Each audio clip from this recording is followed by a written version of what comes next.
सावित्रीबाई फुलेच माझे त्रिवार वंदन. आदरणीय व्यासपीठ, गुरुजन वर्ग आणि माझे बालमित्र आणि इथे उपस्थित तमाम नागरिकांना स्वातंत्र्य दिनाच्या कोटी कोटी शुभेच्छा. आज आपला 79वा स्वातंत्र्य दिन आहे. स्वातंत्र्य म्हणाले की सगळ्यांना उपलब्ध याचं स्वातंत्र्य आहे, त्याचं स्वातंत्र्य आहे.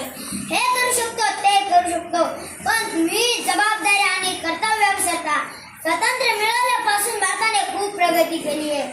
सुईला छिद्र पाडता येत नव्हतं, आता चंद्रावर पाऊल ठेवला आहे. विज्ञान, तंत्रज्ञान, शेती, उद्योग धंदे याची भरभराट चालली आहे. पण गरिबी श्रीमंती जरी वाढतच चालली आहे. गणतंत्र लोक गोरगरिबांना लुटत आहेत, राजकारणी शेतकऱ्यांना चिरत आहेत. आपण निवडलेला मंत्री विधानसभेमध्ये रमी खेळतो तरी त्याला याचं काही वाटत नाही. शेतकरी इथं शेतीत लाखो रुपये टाकतात, पीक येईल का नाही हे त्यांना माहीत नसत, पण प्रत्येकाने प्रामाणिकपणे शेतीत राबतात. आणि आमचा मंत्री शेतकऱ्यांच्या अडचणी सोडवायच्या सोडून विधानसभेमध्ये पत्ते खेळतो. किती दुर्दैव आहे आमचे.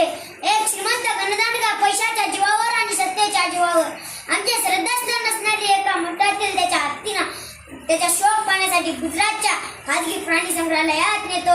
लोक शांतीच्या मार्गाने आंदोलन करतात, मोर्चे काढतात, पण त्याला काही पण फरक पडत नाही, कारण त्याचा बाप अब्जोपती असतो. पैशाने तो काही पण विकत घेऊ शकतो, पण त्या गणदांडग्याने आणि त्याच्या बापाने एक लक्षात ठेवावे, पैशाने तुम्ही प्राणी विकत घेता, लोक विकत घेता, पण आमचा स्वाभिमान कधीच विकत घेऊ शकणार नाही. म्हणून लक्षात ठेवा, तुम्हाला स्वातंत्र्य मिळाले आहे, त्या स्वाभिमानाने जगण्यासाठी पैसे पुढे आणि सत्ते पुढे लाचारी करू नये.